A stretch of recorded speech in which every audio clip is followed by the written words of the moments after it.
Welcome everyone to the Watchlist, a webinar series for ASX listed companies to pitch to real investors so they can be considered for their watch list.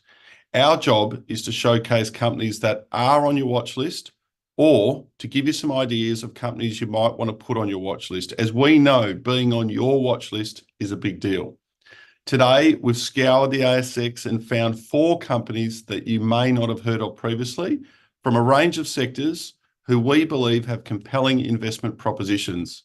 Presenting today are Elixir Energy Limited, Allup Silica Limited, Immuron Limited, and Strickland Metals Limited. Remember, this webinar is interactive. We want you to ask questions of the presenters. We want you to delve into their stories and learn as much as you can. So while they're presenting, think up some questions and submit them using the Q&A button at the bottom of your screen. I would now like to introduce our first presenter. Elixir Energy Limited, ASX code EXR, who will be presented by their Managing Director and CEO, Neil Young. Elixir Energy is an ASX-listed gas exploration and development company. It is currently primarily focused on an exploration and appraisal program targeting natural gas in the form of coal bed methane, or in Australia, CBM, known as coal seam gas, CSG, in Queensland, Australia, and the South Gobi region of Mongolia. Neil, over to you. Thanks very much. It's a pleasure to be here.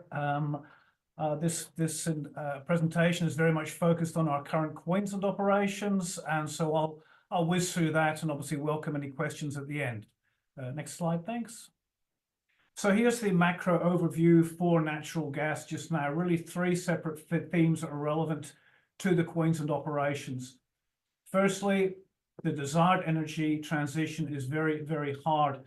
Getting to net zero by 2050 is going to be really, really tough, and gas is not an optional part of that journey. It's a necessary part, and all credible forecasts indicate demand should in fact grow over that horizon. Now, liquefied natural gas that's exported from Australia in various locations, including Queensland, where we are. A recent forecast from Shell indicated that demand here should also rise, particularly in Asia. And Australian security of supply is valued in particular by our allies such as Japan and South Korea. On the east coast of Australia, a gas supply crisis is imminent. Government actions have arguably made things worse. What that means is that current prices are probably more than $12 a gigajoule, and that's expected to be a long-term floor. Next slide. So we're in the Taroom Trough. That's a deep part of the Bowen Basin.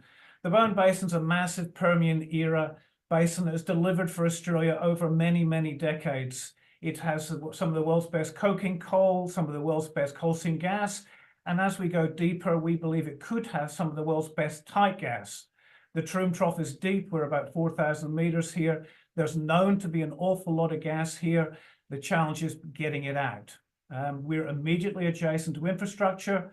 The Wallumbilla Gas Hub is Australia's premier commercial and infrastructure hub for gas. It connects to the export plants in Gladstone and to the southern markets.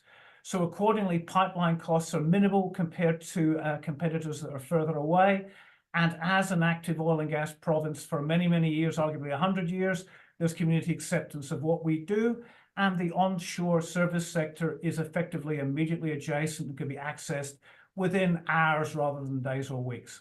Thanks. Next slide.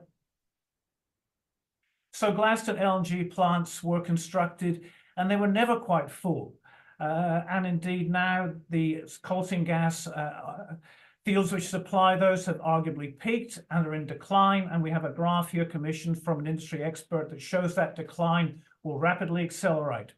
Now, brownfield economics means that these plants should be supplied in priority to developing greenfields plants elsewhere in the world. So various operators, including us, but including much larger parties, are now targeting such opportunities. Thanks. Next slide. So here's a map of our area. We're calling it an energy super basin. That's a concept developed by Wood Mackenzie. This is where big money wants to go. It's where not only petroleum exists, but also carbon capture and storage and renewables. There's substantial renewable investment in the area, and that's likely to grow. carbon capture and storage in Queensland centered on this area. And last year, we were pleased to do a deal with Origin Energy, whereby they contributed towards our well costs in exchange for data obtained for CCS. So the key is to reinforce it. We are where big money wants to go. Thanks. Next slide. So there's a lot of energy infrastructure here. It's not a remote location. There are pipelines. There are significant electricity transmission lines. There are multiple existing gas-fired power stations supplied by the now peaking coal seam gas fields. There are new gas-fired power stations planned, such as at Cogan Creek. And indeed, the growing renewables in Queensland will require more and more gas power stations, particularly as people realize that pump storage is expensive, difficult, and environmentally challenging. Next slide. So going back to my key point, if you're a junior in a capital-intensive industry like gas, you want to be where big money is going to want to go. And the best source of big money is big companies. This is a favorable location. Now, why? Big companies are already there. Shell is our immediate neighbor. They're drilling just now. Big companies go where others are. It's lower risk from their point of view. Natural gas is a bit of CO2 typically in its raw contents, and CO2 here is low. That is vital for big companies to be interested. Big companies go where there are big plays. This is material. There's many trillions of cubic feet of gas in place here, and money can be deployed into hundreds of millions, if not billions of dollars. Sovereign risk is low. Queensland's obviously one of the best places in Australia, and Australia, notwithstanding its federal faults from time to time, is still one of the best places in the world. Now, as an onshore unconventional play, investments can be toggled up and down. This is not a $5 billion FID Gulf of Mexico type play. It's got flexibility. Next slide. So multiple operator activity I've alluded to. Shell are currently drilling there in a 3-well horizontal program. There's at least $100 million being spent there. Santos have acreage to our north and south. We signed an agreement to data share over wells with them. We have a junior neighbor to our southeast who's booked a large resource and who plans more activities later this year. Now, multiple operators doing multiple things mean the more chance of cross-learnings and the code being cracked. If I add up all the work being done here by Shell in the past and by current operators, this is a $500 million play, which is significant. Next slide. So Daydream 2 is a well that we drilled last year, and we're now in the process of stimulating and flow testing. It's got multiple objectives. We targeted 500 meters of gross pay in the Permian. We beat that. We looking for multiple horizons to stimulate tight coals as well as tight sandstones, and we found them. We're now in the 6 stages of stimulation phase. We've confirmed that CO2 is low. We're evaluating liquids content. We've undertaken a lot of scientific work. We're getting R&D support from the federal government here. Contingent resources already being booked, and we will come back to those with independent certification in the months to come. We expect a material uplift based on the work done to date. We gathered data here. This is a very scalable development to 500 wells. It's just a notional amount. It could be a lot more. Next slide. So late last year, we had a welcome surprise. We got free flow of gas into the well. At our sort of depths, which are very, very deep and tight, that's never been encountered here before. We logged a lot of pay here in the tight sections. We free flowed gas from 4,200 meters, and we begged the question, is this another Perth Basin? Next slide. So we took samples from the well, we took them to a lab. We analyzed why did this deep formation flow, and we found scientific analogs with the Perth Basin, namely clay rims on the sandstones which preserve porosity in these deep depths. We confirmed the very low CO2. We discovered very high gas contents in the coals, and that led to a material uplift in our prospective resource booking. And once we flow those coals, we'll be moving that to contingent resources. Next slide. So initial flow test results from this free-flowing zone, it's called the Laurel Sandstone, were impressive. This was conducted after a suite of defits and flowed at a stabilized rate of 1.3 million a day, a maximum rate of 2.3 million a day. The gas was dry without indications of condensate or water. We reaffirmed low CO2 again, and now we're moving into the next stage of stimulation phase. Next slide. So we believe a new play is being proven. At 4,200 metres, this is the deepest sustained natural flow of gas in Queensland, or indeed anywhere east of the Perth Basin in all of Australia. This is a pretty exciting play. Our neighbours are watching what we're doing. The industry generally is watching what we're doing, and a lot of investor interest has come in recently. Next slide. Here's a graph that indicates the sustained flow rates that I mentioned. Those are good shapes for gas. Everything is explainable. The data gathered is valid and will flow through into our updated contingent resource report and possibly reserves report in the months to come. Next slide. So here is our timeline for project delivery at the start of this year. Everything to date has gone to plan. The oil and gas industry can be tough and things can go awry. We've built in contingency for that successfully. We're now in the final stage of Daydream 2. That is stimulation and flow testing. That will follow in the balance of April and May, and results will therefore be due within weeks or thereabouts. Next slide. So in summary, the world needs a lot more gas for a lot longer, and LNG markets themselves are growing. In East Coast Australia, we have very strong pricing, a growing and imminent supply gap, and an ability to supply LNG trains, which have spare capacity. The Taroom Trough in the Southern Bowen Basin is exceptionally well located to supply those markets. Now, there's a growing need for energy security and a key role for gas in the medium term, and that's exemplified by gas buyers from the likes of Japan and South Korea wanting to buy more Australian gas and wanting to own Australian molecules upstream. The Taroom Trough is hosting a multiple operator appraisal program to date. It's one of the most active areas in Australia, featuring majors, medium-sized Australian companies, and juniors such as ourselves. An early success with a stabilised flow rate has already been achieved, and more will follow very immediately. That's it for me today on our Queensland project, and yeah, hopefully I've met my timing, and questions welcome. Thanks. Thanks, Neil. Great presentation and clearly doing some important work there on the East Coast. Have got quite a few questions coming through, and a couple of them I'll read verbatim because there's some positive feedback here from a couple. I've got, "G'day, Neil. Thanks for you and the team's efforts to date. Can you tell us, is there one of the stimulate stages that the team are most keen to see a great result from?"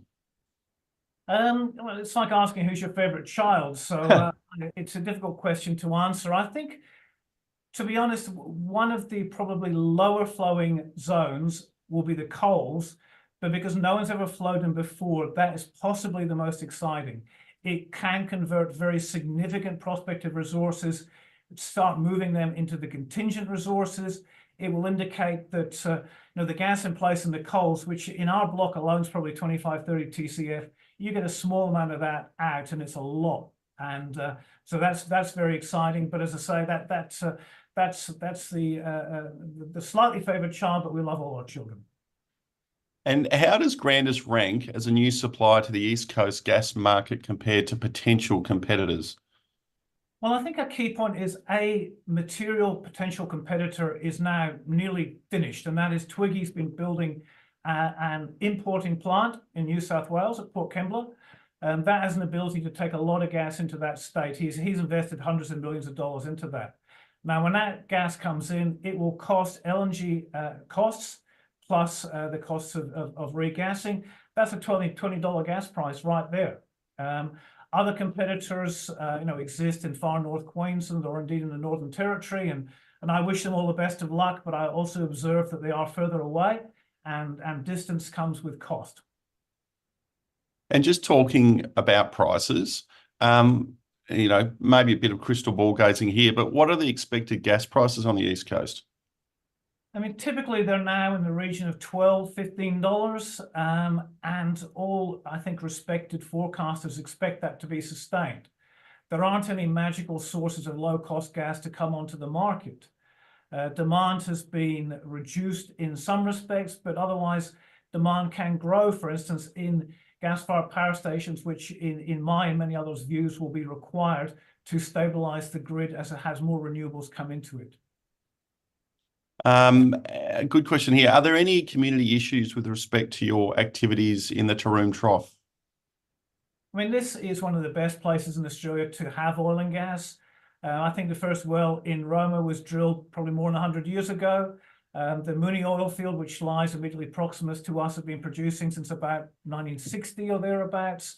There's a lot of coal seam gas activity. There's a lot of communities here which have benefited a lot from that investment over the years. So there is acceptance over multi-generations. There are economic benefits, and accordingly, as I say, it's a really supported industry in the region. Now, we do respect the environment and those communities, and that's part of our job, but we're not facing people who've never seen what we're doing here before. Last question. Funding. What does funding look like going forward? I mean, we have a reasonably decent balance sheet just now.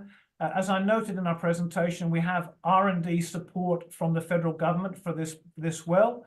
We've got an advanced finding on that. We've got the ability to secure debt on that, and we've got a facility in place to do so.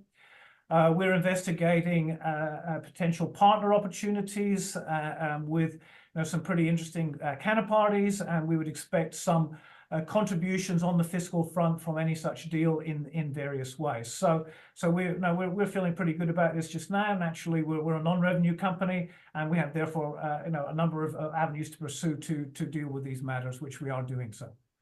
Great.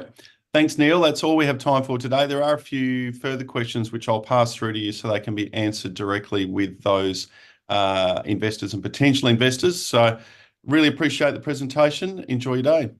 Thank you very much. Thanks, Neil. So now I'd like to introduce Steve Lydeamore, Chief Executive Officer with Immuron Limited, ASX code IMC. Immuron is a commercial and clinical stage publicly listed Australian biopharmaceutical company with a proprietary technology platform focused on the development and commercialization of a novel class of specifically targeted, I'm going to get this one wrong, so I apologise, polycyclonal antibodies that we believe can address significant unmet medical needs. Steve, over to you. Thank you. Next slide, please.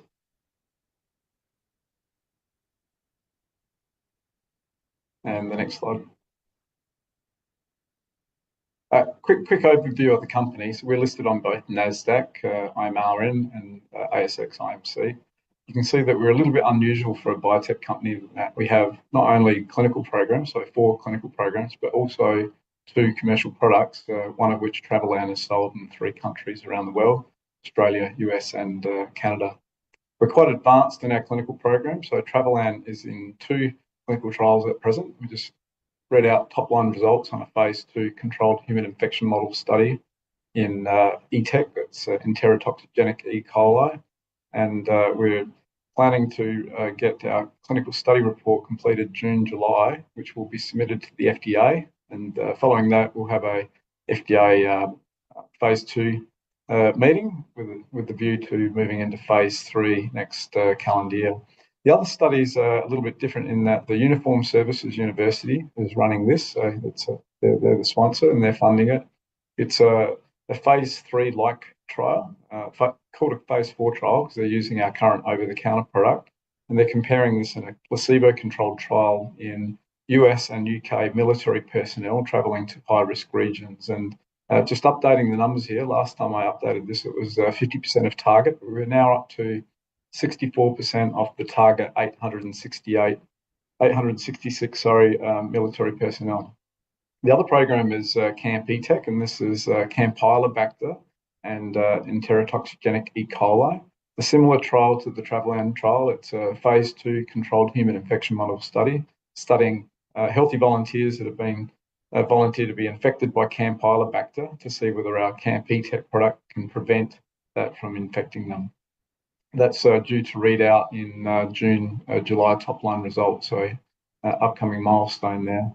The product Travelan that we're currently selling on the market, and I'll show you a slide in a minute, is growing very strongly. We came out of almost 0 sales during COVID, which is not unusual for a travel medicine.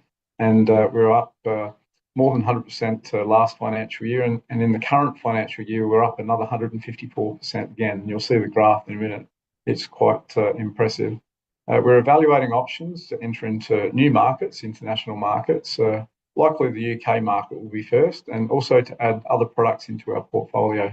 I won't go through the financials or the shareholders. You can read those at your leisure. So next slide, please.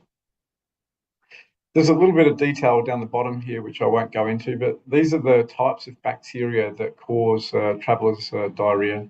And you can see the ETEC, Enterotoxigenic E. coli, is the largest, and a number of others there, so Campylobacter and Shigella and Salmonella. Travelan has activity against, and that's why the US Department of Defence is so interested in our product. They also spent a lot of money with us through Department of Defence grants doing preclinical research showing the cross-reactivity of Travelan against a broad number of different bacterial species which cause problems for people travelling to high-risk regions. This is a big market, so it's $1 billion market and it's growing quite strongly. And on the back of increased international travel, people that travel to these regions can expect somewhere between 30 to 70% of the time to get traveller's diarrhea. It's not something that any of us want. So high unmet need for a product which there are no currently reliable vaccines or preventative medicines approved by the FDA for traveller's diarrhea. Next slide, please. Just touch quickly on our technology platform. So this platform can work for any targeted pathogen, and that could be a bacteria or a virus. The first step is that we develop a specific vaccine for that pathogen, and then we inject the cow with that medicine. So we're not injecting humans, we're injecting the cow. And in response to that vaccine injection, the cow produces polyclonal antibodies. That's the word that struggled to pronounce before. And those antibodies are expressed in colostrum. That's the first milk that the cow provides to the calf. And you're probably familiar with the colostrum. It's taken as a health food supplement. And in of itself, it's very good because it's that first milk. But in addition to all those benefits, you also get the polyclonal antibodies for the targeted pathogen. And that neutralizes the toxin and clears it from the gut, stopping you from getting that infection. On the right, not approved by the FDA, but are approved in Australia, are the claims that we have for prevention and relief of traveller's diarrhea. So next slide, please. These are our latest sales results, and you can see in FY21, middle of COVID, almost zero sales, and a very strong uptick on sales going through to the current financial year. We're already at record sales for the history of the company. We've been selling this product in Australia since 2004, and there's another quarter to run. So hopefully it will extend beyond the reach of this particular chart. So next slide, please. I won't go through all of these milestones either, but you can see in there's some dates coming up for each of them. So Travelan, we have the clinical study report in June, July of this year. We have the Clostridioides difficile markers. This is a problem bacteria that causes problems to people in hospital, especially those that are immunocompromised. We are planning a pre-IND submission before the end of this financial year. The Uniformed Services University, completing enrolment close to the end of this financial year, and by the end of this calendar year, we're looking at releasing top-line results. And on the Camp ETEC program that I mentioned before, we're also looking at anticipated top-line results in June, July. Next program, please. Next slide, please. This is just another way of showing it. I like presenting this slide because it shows all of the things that we promised to the market and all of the things that we delivered. So anything in blue is something that we promised and we have delivered. And a number of those have happened in this financial year. And we have some upcoming milestones, those that I mentioned before, on the C. diff program, IMM 529, the Travelan Uniformed Services University study, the Travelan Phase 3 and the Camp ETEC Phase 3, rich milestones to drive value moving forward. Next slide, please. I joined Immuron about 18 months or so ago, and when I came in, due to that delay in clinical programs during COVID, I had a US market research and evaluation firm do an assessment of our two key pipeline products, so IMM 124E, Travelan, and IMM 529, that's the C. diff program. Wanted to make sure that the current standard of care and other products that are competing with us didn't mean that we shouldn't be advancing these any longer. And I was very pleased that they came back, and in both cases, so US market only assessment, of around $100 million revenue potential for both products, which underwrites the importance of moving these programs forward. Next slide, please.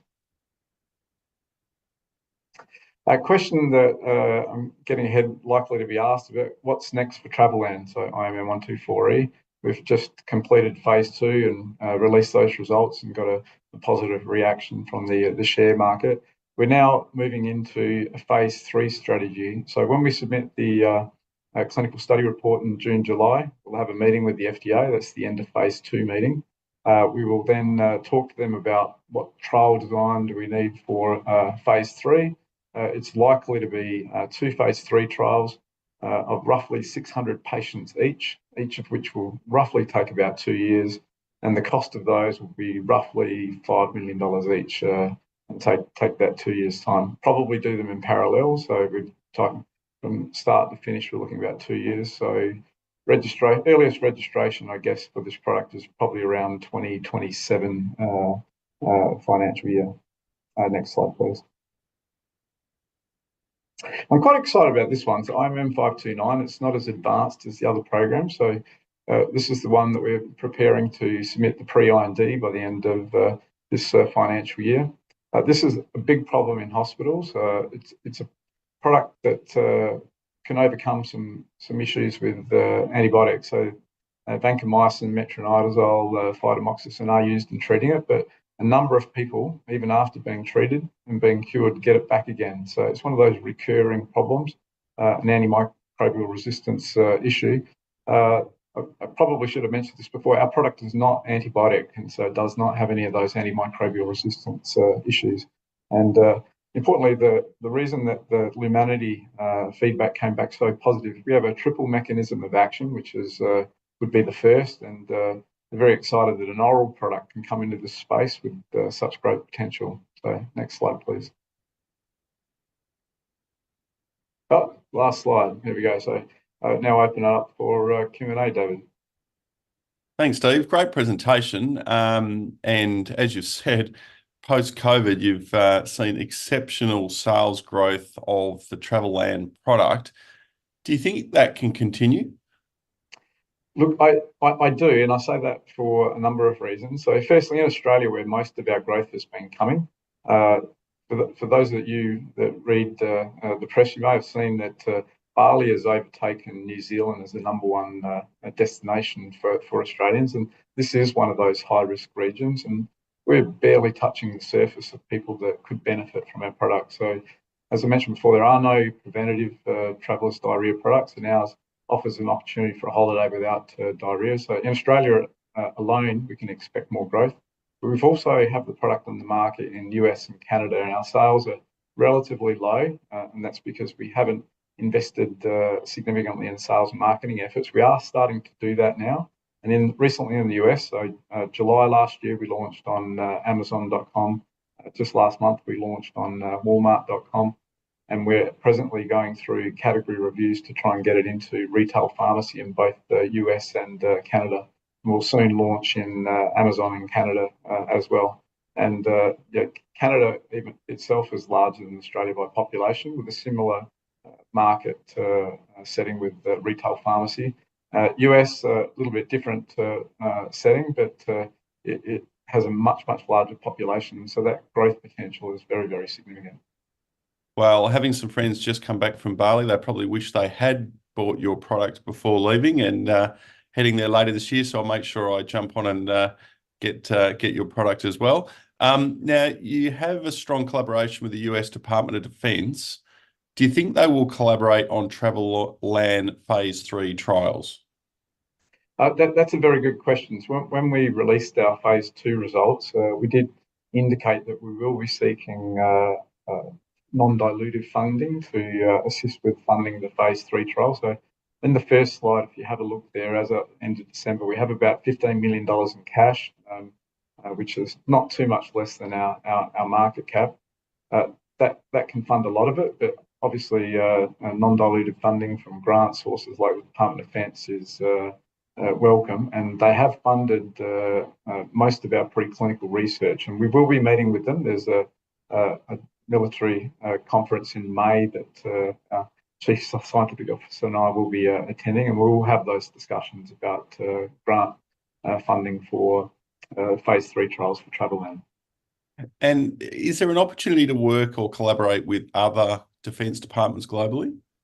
We already are indirectly. The Uniformed Services University study that I mentioned before, that has patients not only from active US military travelling to high-risk regions, but also UK as well. So in a sense, we're collaborating with UK military personnel as well. We haven't in Australia so much just because it's a much smaller market potential. But yes, as these trials progress and we get positive results, military around the world will be interested, and they validate, if you like, the technology, and we can use that in marketing efforts for the general consumer. The general consumer is still a much bigger market opportunity in that so many people now travel to exotic locations, many of which fall into those high-risk countries for travellers, diarrhoea and other pathogens.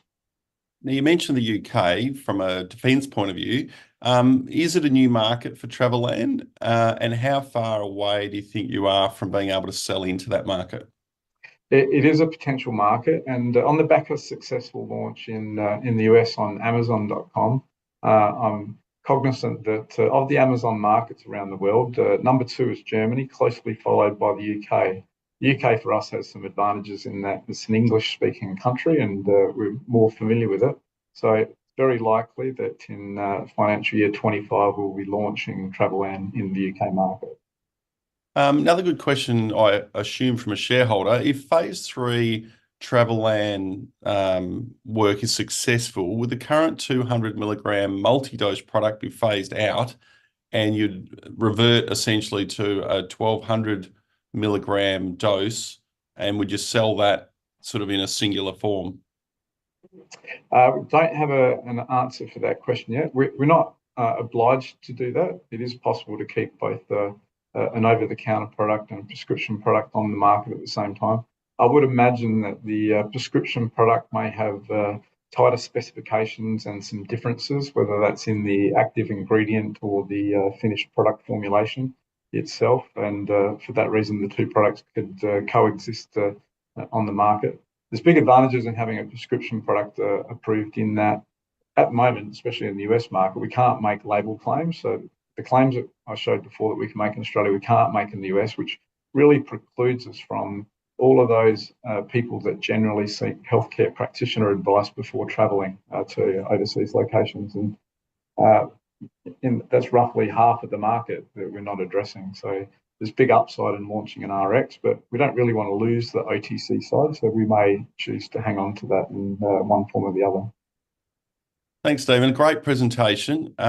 Clearly a significant opportunity, big growth numbers, a lot of activity happening. Shareholders love to see that. So thanks for your time. We look forward to following the company with interest.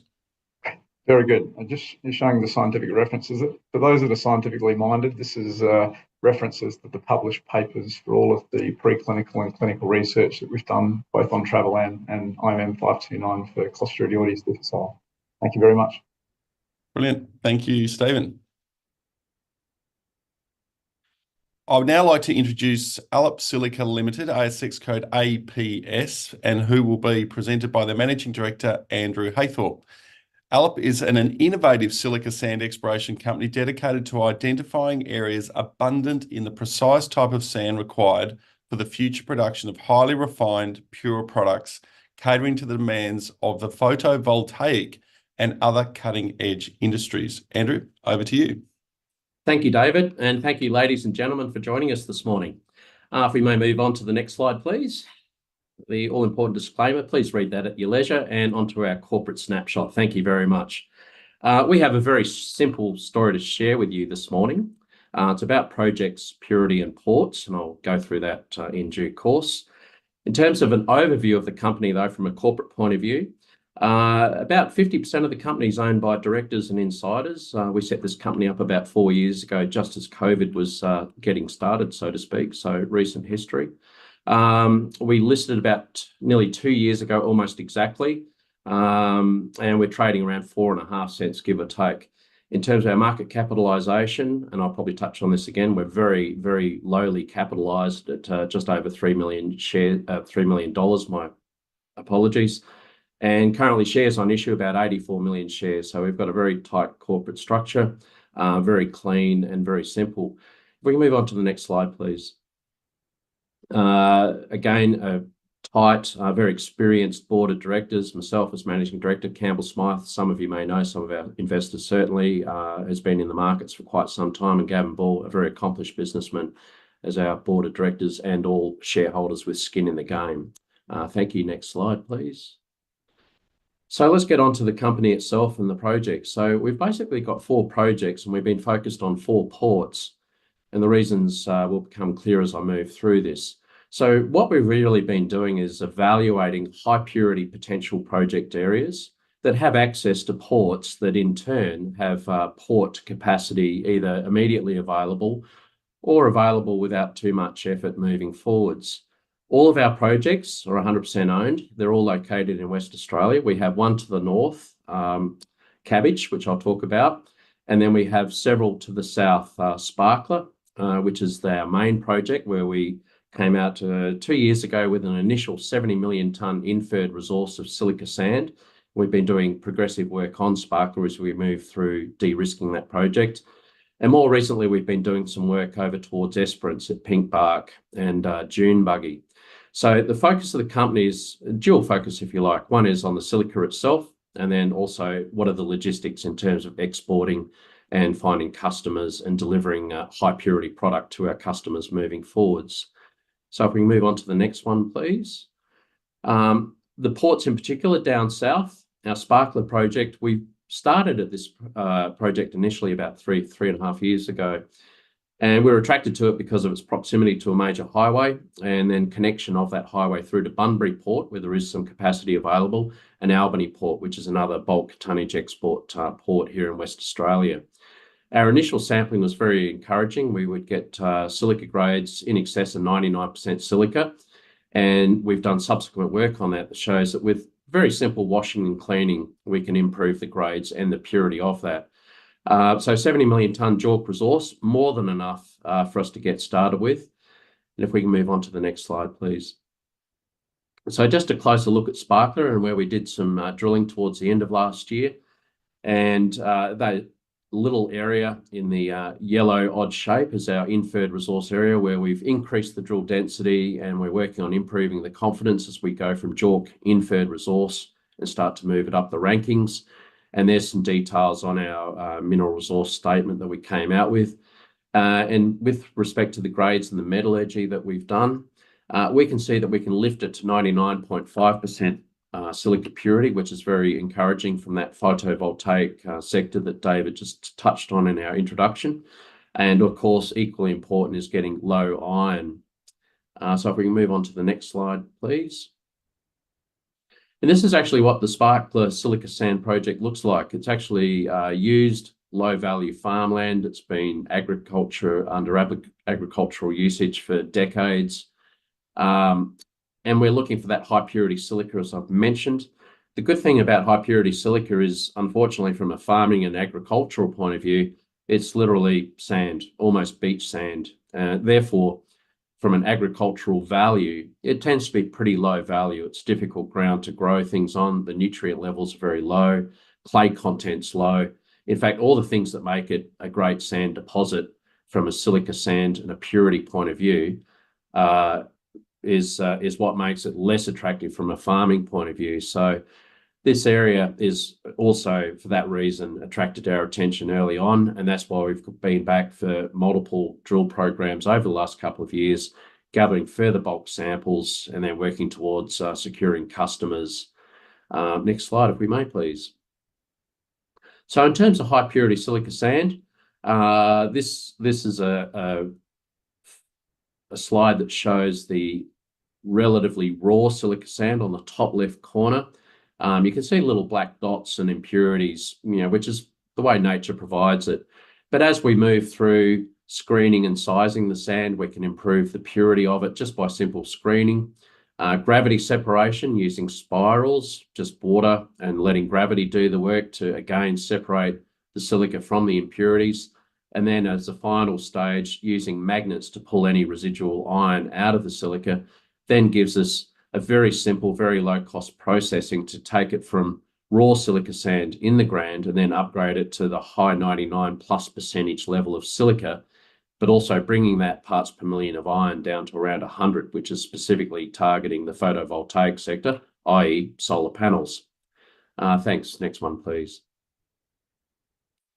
So cabbage, the one to the north, we selected that again because we could see some high purity silica opportunity at surface from our initial work. And then initial sampling confirmed that in some areas we get very clean silica, which was a very pleasant surprise. And the good thing with cabbage is it's only 4 kilometres from the major highway number 1. And highway number 1, of course, connects through to Kununurra and onto Darwin. But what we're really interested in is the fact that it also connects through to Wyndham Port, which is about 90 kilometres from the project site by road to Wyndham. And one of the attractive, or 2 attractive things about Wyndham, one is the capacity is, let's say, very generous. It's very underutilised port. The second thing is being located in far northern Australia. It's got great proximity to the Asian markets, which of course is where a lot of Australia's commodities are destined for further processing and upgrading and turning into finished products, consumer products across the board. So Wyndham also has potentially a great freight advantage in terms of freight cost for us to deliver product to our customers. So that proximity is very interesting. The other encouraging thing about Northern Australia is there is federal money available for infrastructure and projects of merit. So, of course, we have our eyes firmly fixed on that sort of funding to assist us moving forwards with this project. If we can go on to the next slide, please. So in terms of just a closer look at cabbage, we've done some light exploration work, surface sampling, gridding across the silica sand that we've seen at surface. There's an indication of some of our traverses with silica sand samples, which we've sent off to the lab. And again, the grades that we're seeing coming back from the lab are very encouraging. So we're doing further work to see just how much we can lift that purity to from the cabbage silica area.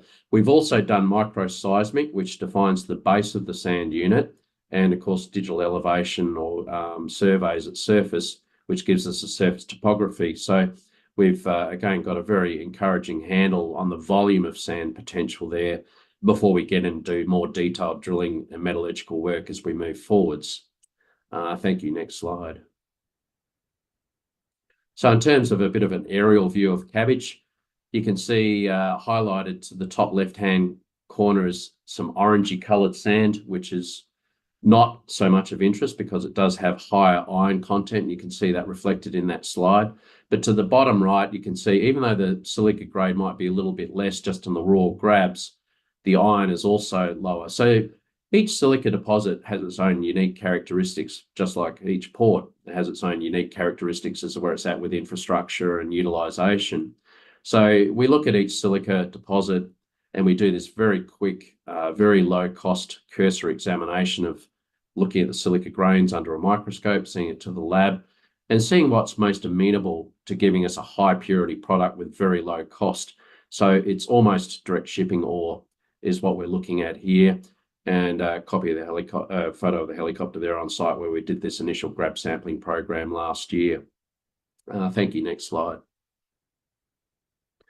So as I said, it's a very simple story. It's really about proximity of our high purity silica deposits to the ports, and in turn being able to then ship that tonnage from the ports to the customers.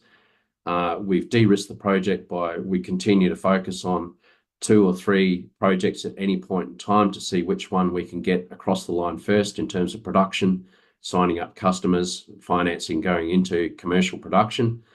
And we have a great opportunity, I think, to develop a whole new export industry, not completely new, I might add, but from a share market point of view, a new industry in terms of exporting a new high purity silica strategic commodity to the Asian markets and create a new industry opportunity for West Australia and Australia alike. And that's really the end of my presentation. Thank you very much. Last slide.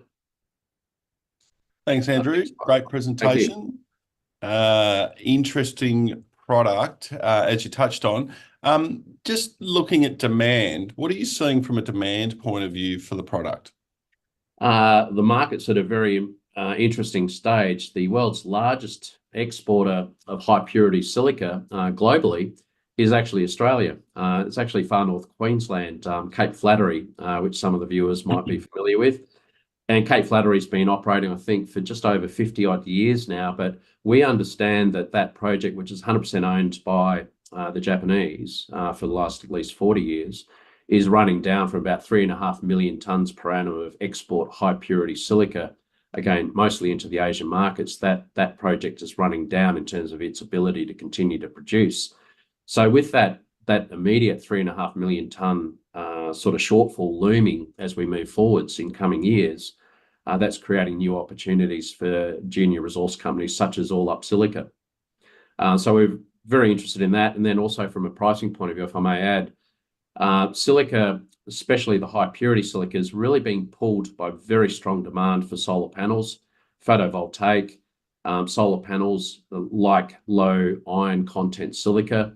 That's what eliminates most of the deserts and most of the obvious places for sand supply around the world because of the iron staining that goes with a lot of desert sand.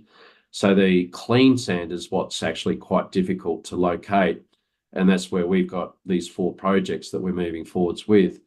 And then, of course, the price is looking very encouraging because the cost of a solar panel, of course, is many hundreds of times more than the cost of the raw commodity. And the demand for solar panels is just growing all the time, and hence the demand for high purity silica sand. And as I just touched on, the world's largest exporter from Queensland is looking at reducing their production moving forwards as they get towards end of life of mine. When do you start talking to potential offtake partners and or users? We were being approached and contacted regularly right from the get-go about 3 years ago. So we maintain regular updates with the customers as they continue to scour around themselves to find new sources of supply, not just to meet imminent shortfalls perhaps from existing production, but also to meet their own expansion needs, because there's not much point building a big factory to produce more solar panels if you can't supply it with high purity silica. So it really is a chicken and egg that we're working with customers to resolve. And of course, in that, there's a business opportunity for us as a company and shareholders. Now, you clearly went to the market with a proposition of focusing on infrastructure and being close to potential port solutions. Is the other sort of sell, if you like, the environmental advantages over peers? Absolutely. One of the other things that's driving global supply of silica, just generally speaking, is ESG, of course, environmentally and socially responsible silica. And as soon as you apply that layer of governance requirement to existing suppliers of silica sand, it gets even tougher, because most of the silica traditionally around the world has been mined near the coast, near cities, near major urban developments. And what's happened, of course, is urban encroachment. Our cities are growing, Perth, Sydney, Brisbane. You look at the urban sprawl over the last 20 years in Australian cities, let alone going to China, to some of their major coastal cities that have literally popped up in the last 30 years. So a lot of urban sprawl has actually literally overgrown the top of silica sand operations near cities. And then separately, when you get a bit further away, the desire for national parks and recreational parks and nice beaches without mining activities has also increased almost exponentially over the last 30 years. So you put all that together, and what you're looking at is increased demand and restricted supply. And these are long-term trends over decades. This is not just something that happened with an economic boom and bust in the last 12 months. So we think that the future for high purity silica with environmentally, socially sourced is significant blue sky and a very long-term positive future. On that note, Andrew, thank you for your presentation. We look forward to following with interest. David, thank you very much, ladies and gentlemen. Great. Now I'd like to introduce our last presenter, who has hit the ASX with a significant amount of news flow in recent times. I'm talking of Strickland Metals Limited, ASX code STK, who is presented by their CEO, Paul Lepiniere, As I said, a strong amount of news flow, exciting company, a lot of questions already coming through. So look forward to following the presentation with interest. Paul, over to you. Thanks, David. Firstly, I'd just say I'm not the MD or CEO just yet. That's jumping the gun a little bit. I'm coming on board 1st of July officially as part of this transformational acquisition of Rogozna. So Strickland announced this deal last Wednesday to the market, and it really is transformational for Strickland and its shareholders. So in this presentation today, I'm really going to delve into what is Rogozna. Well, why has Strickland pivoted and got this asset when they already have a very good asset in Western Australia? So hopefully I can help answer some of the questions about that. Next slide, please. So firstly, Rogozna is a really rare opportunity in the ASX junior space. This is a sort of project that traditionally only sits within a major. In fact, this specific project has been held by majors and more recently private equity for over 20 years. So it's never seen the light of day on the ASX. It's rare because it has significant scale. So already over 5 million ounce gold equivalent. Of that, about 60% is gold, 20% is copper. That's just in 2 deposits. So currently we've got 4 deposits defined by over 100,000 meters of drilling. So the other 2 deposits currently don't sit in resources, but they occupy a larger area than the existing resources. So the upside here is significant.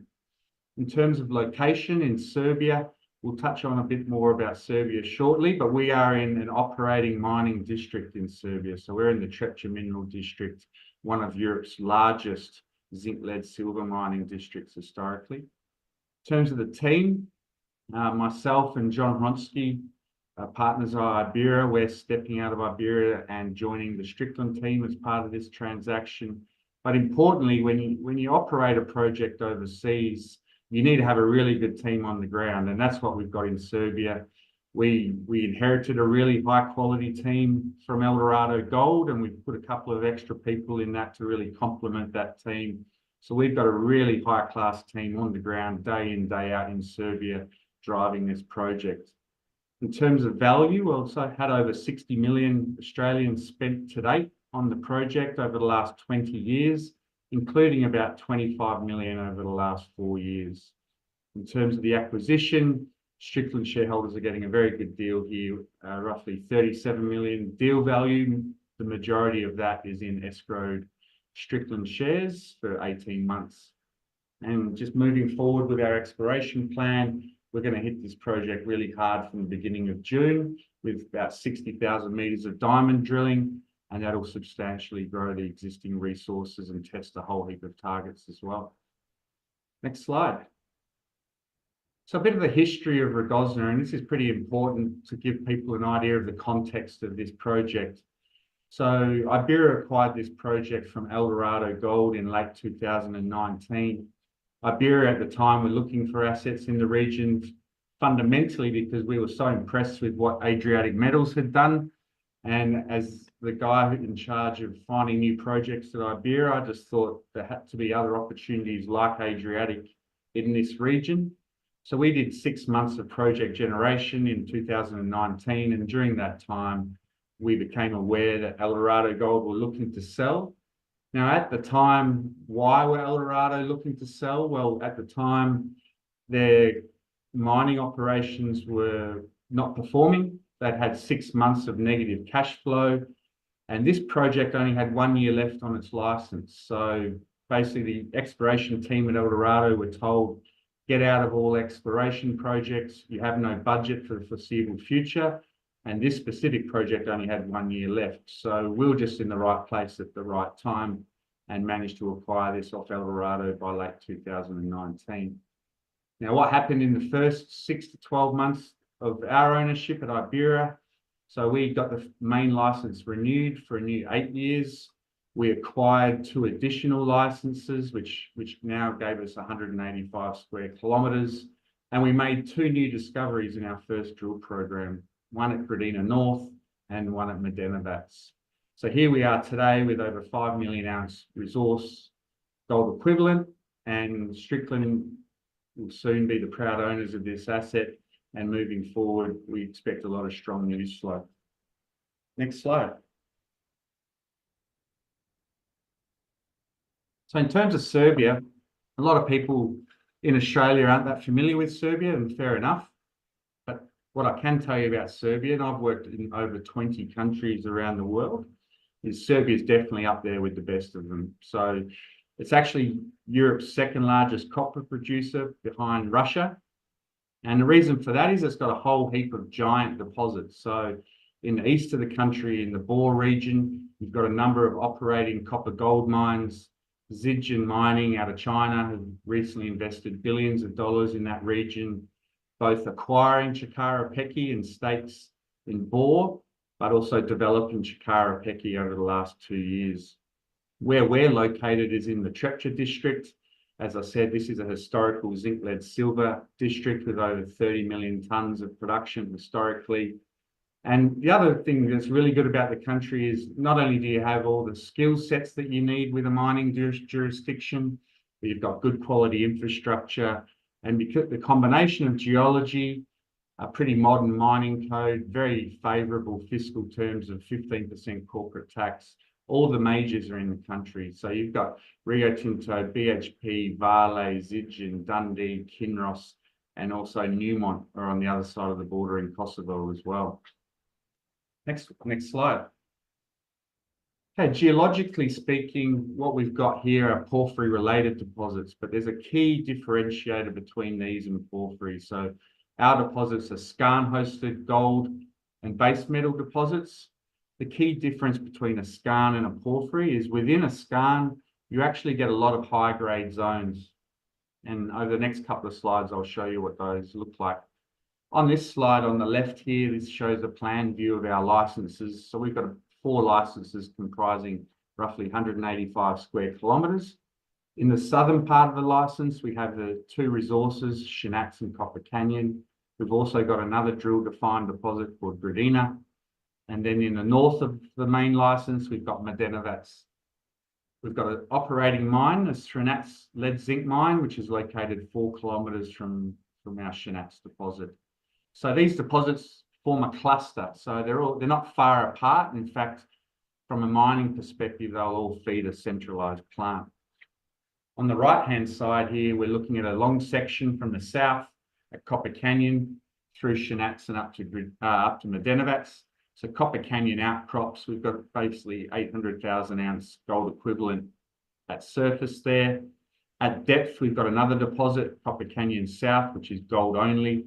Shinats starts at about 80 metres depth and is open at depth and to the north. And then we've got Mladenovec, which is our recent discovery, including in the guts of Mladenovec, where we hit almost 100 metres at 5 grams gold equivalent within a broader sort of 350 metres at 2 grams.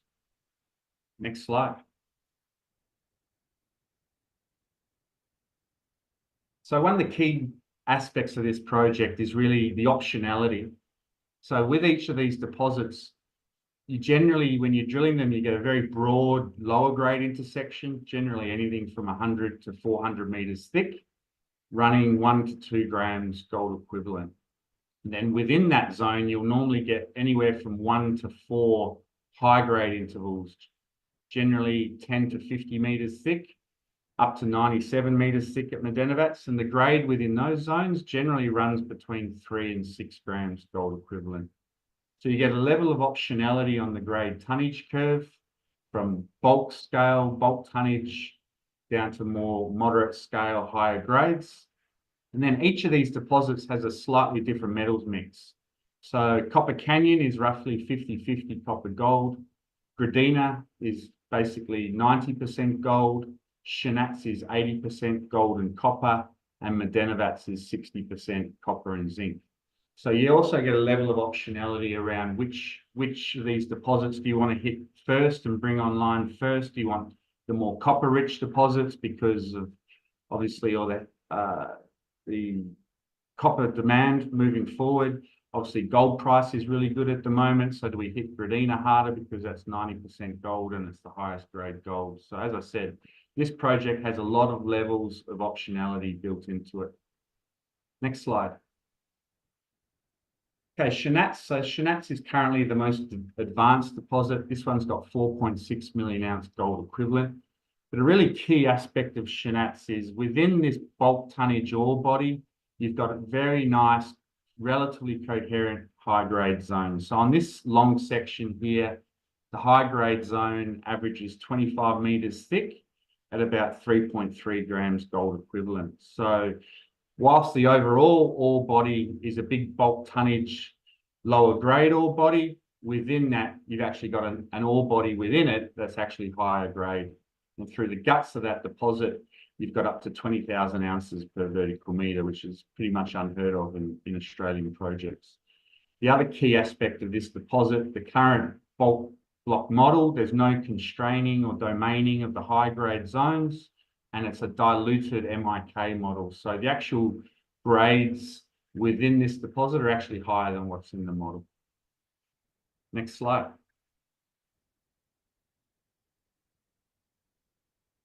Okay, Medenovats, so similar story to Shanats in terms of you've got a high-grade core within a big bulk tonnage deposit. In the case of Medenovats, the guts of that core is roughly 5 grams gold equivalent and almost 100 meters thick. It's been drilled along 600 meters of strike. But the other key thing for Medenovats is there's actually 2 parallel zones of mineralization. So one at Chesme, there's one old hole there, over 100 meters of mineralization, including roughly 36 meters at 3 grams gold equivalent. And at Kotlolvi, there's no drilling, but we've got the IP anomaly, which maps the alteration above these deposits. And we've got outcropping mineralization in the volcanics. The other key aspect from Medenovats is all of the geophysical data sets, all of the drilling, all of the alteration points to there being strong potential for a porphyry at depth here. So in that bottom right-hand image, what we're looking at there, you've got a large magnetic anomaly sitting underneath the skarn deposit. And this is the same spatial context that you'll get in all the giant porphyry deposits such as Erzberg and Grasberg. Next slide. Okay, Gradina. So this is back to the south. So this is about a kilometre away to the south of Shanats. So this is the highest grade gold deposit. It's got very simple metallurgy, over 86% met recovery. Key thing for Gradina is it actually hasn't been drilled near surface. So the reason for that being is the access tracks here through the valley to the west. And we've got some serious drill hits, 50 meters up to almost 5 grams gold. A lot, generally multiple loads, 10 to 30 meters thick. And it's all up dip towards surface where we've got soil samples running up to 1 gram gold. The density anomaly also projects towards surface as well. So one of the first things we'll be doing in June is putting a track in up the hill here and drilling it at shallow levels. Next slide. Okay, just 500 meters to the east of Gradina, we've got Copper Canyon. This is essentially a 50-meter thick blanket of copper gold running 1 gram gold and 1% copper surrounded by a lower grade halo. It's got 800,000 ounce gold equivalent in a $2,000 pit, and about 200 meters underneath that, we've got a gold-only deposit called Copper Canyon South, which has got a few drill holes, including almost 40 meters at 3.7 grams, and that doesn't sit in any resource at this stage. Next slide. In terms of exploration, so one of the great things about this deal for both parties is, this is a serious project and we're going to be able to hit it really hard and do it justice. So 60,000 meters of diamond drilling planned over the next 18 months. A bit over half of that will be resource drilling focused on Medenovats, Gradina and Shanats. So we are aiming to double the resource within the next 12 months. But just as important, we're going to drill at least 25,000 meters of exploration holes. So we've got a target pipeline of over 20 targets. Several of those already have significant intercepts. So we're really only 1 or 2 deposits away from, showing that this project has the potential to get north of 20 million ounce gold equivalent. Next slide. So in summary, really what I'm hoping investors, including existing shareholders, walk away with today is really an understanding of what this project can deliver. And, you know, and ask yourself the question, what do you think this project will be worth when we double the resources over the next 12 months? What do you think it will be worth if we find one or two more new deposits and start providing that visibility towards 20 million ounce gold equivalent? Because once we have that visibility, this project is firmly within the top 50 projects globally. And then if we can emulate the success of Adriatic Metals and push this project through studies and towards development on that sort of scale of resource, what do you think this project and Strickland Metals will be worth at that point? And that's really it. Thanks, Paul. Great presentation. Significant acquisition, as you mentioned, and clearly going all in on Strickland. So shareholders love to see that. A stack of questions, and I'm going to try and sort of group them together to make it easier to answer. Particularly, or focusing initially on Serbia, what is the operating environment like, and what is the permitting process like? So from the operating environment, it's one of the easier places I've worked. You know, I've worked a heap in Africa and Asia and Australia. So operating, you know, I can call my guys today and say, can we start drilling in a week? And I'll have a rig there in a week, and we've got all the approvals in place already to drill. So drilling cost-wise, Serbia's relatively low cost. So diamond drilling all in costs about $110 a meter. So that's probably 30% cheaper than Australia. And there's plenty of rigs available because of the mining industry there. So certainly operationally and getting the job done, I find it really straightforward.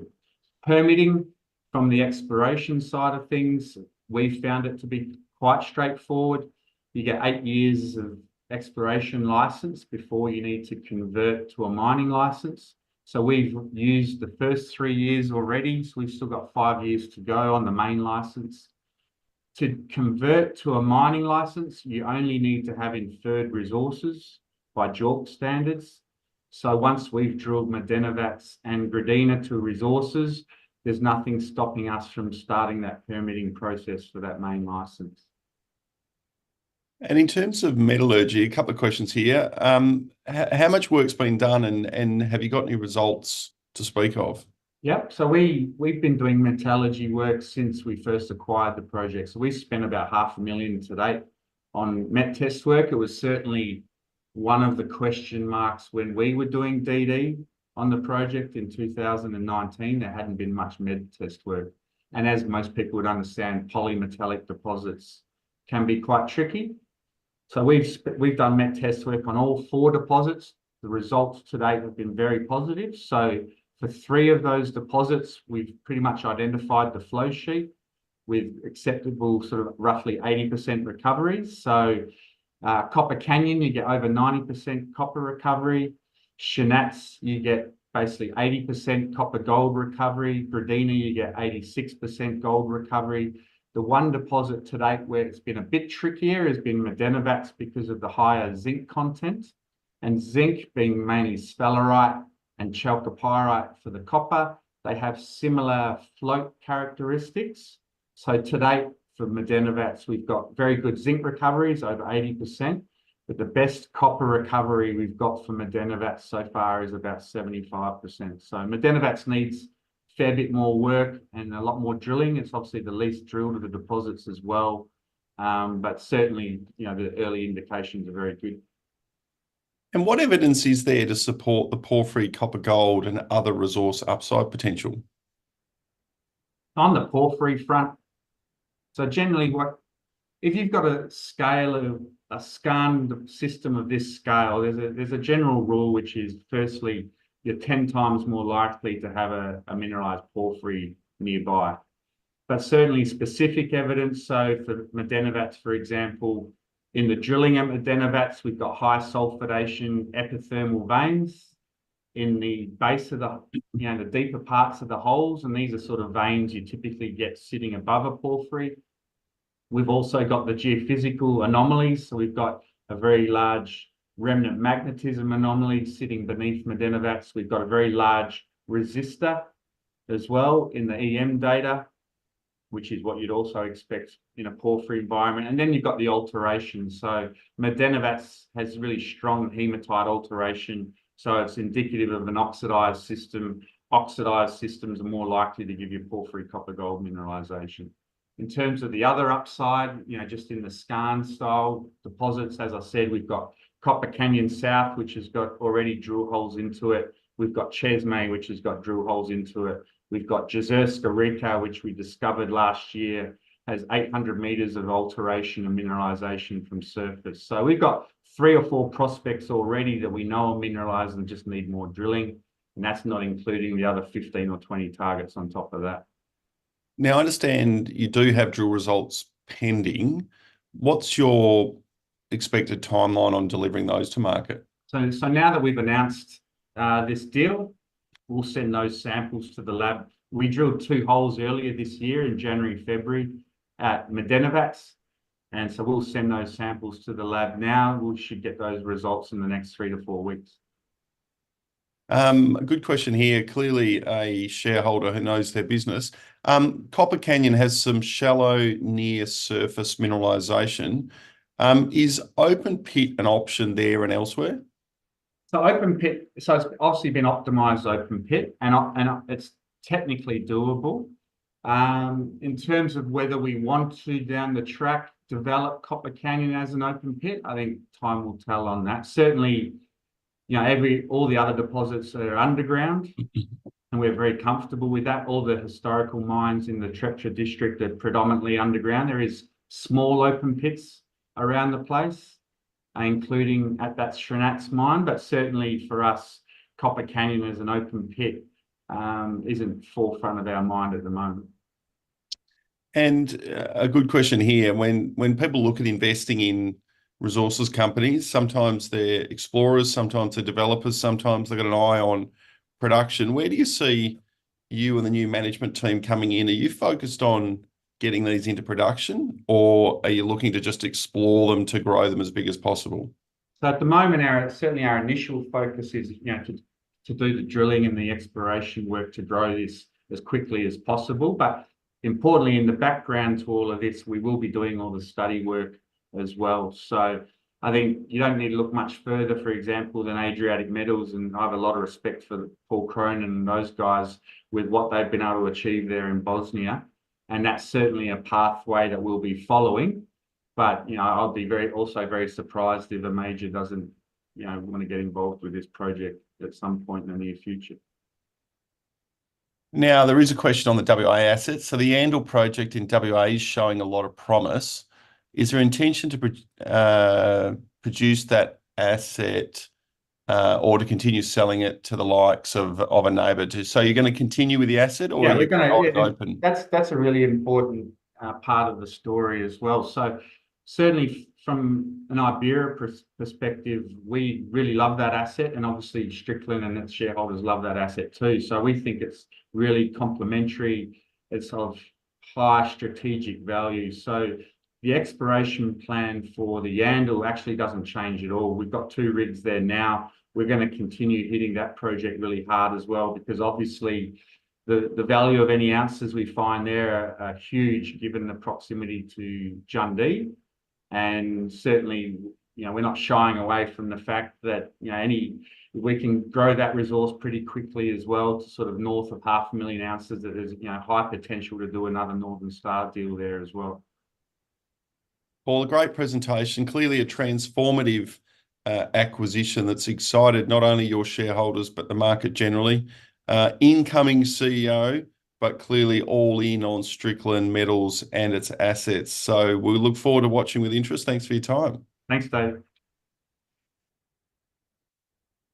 As I said in my introduction, the purpose of this webinar series is to give you the opportunity to engage directly with companies that are on your watch list, or to give you ideas of companies you might want to potentially add to your watch list to follow them in future. So look at your watch list. Let us know if there are any companies on there you want to hear from, or companies you're doing a little bit of research on that you want to hear from as well.